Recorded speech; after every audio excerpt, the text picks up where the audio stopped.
नमस्कार दोस्तों, स्वागत है आपका अपनी चैनल हिंदू पर टीवी पर। दोस्तों, भाद्रपद मास की शुक्ल पक्ष की एकादशी को पर्वतनी एकादशी कहते हैं। मान्यता है कि इस दिन भगवान विष्णु की पूजा करने से मोक्ष की प्राप्ति होती है। इसे जल जूझनी एकादशी भी कहते हैं। इस एकादशी के दिन भगवान विष्णु करवट बदलते हैं, इसलिए इसे पर्वतनी एकादशी भी कहते हैं। इस तिथि में वामन देव का पूजन अवश्य करना चाहिए। जो व्यक्ति इस एकादशी के दिन वामन रूप की पूजा करता है वह ब्रह्मा, विष्णु और शिव तीनों की पूजा करता है। पर्वतनी एकादशी अब की बार 14 सितंबर दिन शनिवार को मनाई जाएगी। आइए जानते हैं इसकी कथा के बारे में। वीडियो को शुरू करने से पहले वीडियो को लाइक करें और चैनल को सब्सक्राइब करें। युधिष्ठिर कहने लगे, हे भगवान, भाद्रपद शुक्ला एकादशी का क्या नाम है, इसकी विधि और महात्म्य क्या है, कृपया करके आप विस्तार पूर्वक कहिए। तब श्री कृष्ण कहने लगे कि हे राजन, इस पुण्य, स्वर्ग और मोक्ष देने वाली तथा सब पापों को नाश करने के लिए इससे बढ़कर और कोई उपाय नहीं है। जो मनुष्य इस एकादशी के दिन मेरी वामन रूप की पूजा करता है उसे तीनों लोग पूजे होते हैं। जो कमल नयन भगवान का कमल से पूजा करते हैं वह अवश्य भगवान के समीप जाते हैं। जिसने भाद्रपद शुक्ला एकादशी का व्रत और पूजन किया उसने ब्रह्मा, विष्णु सहित तीनों लोगों का पूजन किया। अतः हरिवासर अर्थात एकादशी का व्रत अवश्य करना चाहिए। इस दिन भगवान करवट लेते हैं, इसलिए इसको पर्वतनी एकादशी भी कहते हैं।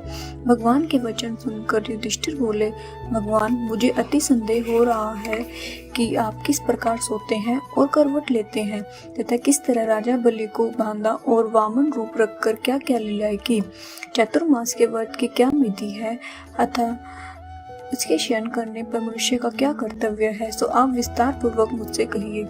श्री कृष्ण जी कहने लगे, हे राजन, अब आप सब पापों को नष्ट करने वाली कथा का श्रवण करें। त्रेता युद्ध में बलि नामक एक दैत्य था। वह मेरा परम भक्त था।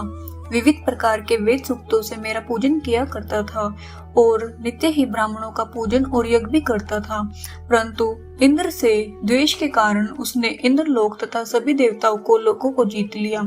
तब सब देवता एकत्र होकर सोच विचार कर भगवान के पास गए और बृहस्पति सहित इंद्रादिक देवता प्रभु के निकट जाकर नतमस्तक होकर वेद मंत्रों द्वारा भगवान का पूजन और स्तुति करने लगे।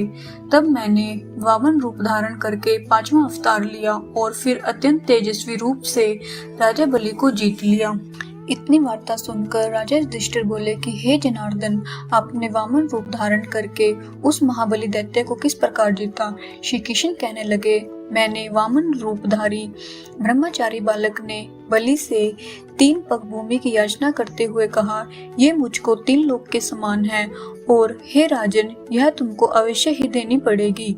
राजा बलि ने इसको तुच्छ याचना समझकर 3 पग भूमि का संकल्प मुझको दे और मैंने अपने त्रिविक्रम रूप को बढ़ाकर यहाँ तक कि भूलोक में पद, भूलोक में जंगा, स्वरलोक में कमर, महलोक में पेट, जनलोक में हृदय, यमलोक में कंठ की स्थापना कर सत्यलोक में मुख, उसके ऊपर मस्तक स्थापित किया। सूर्य, चंद्रमा आदि सब ग्रहण, योग, नक्षत्र, इंद्रादिक देवता और शेष आदि सब नाग गणों ने विविध प्रकार से वेद सूक्तों द्वारा प्रार्थना की।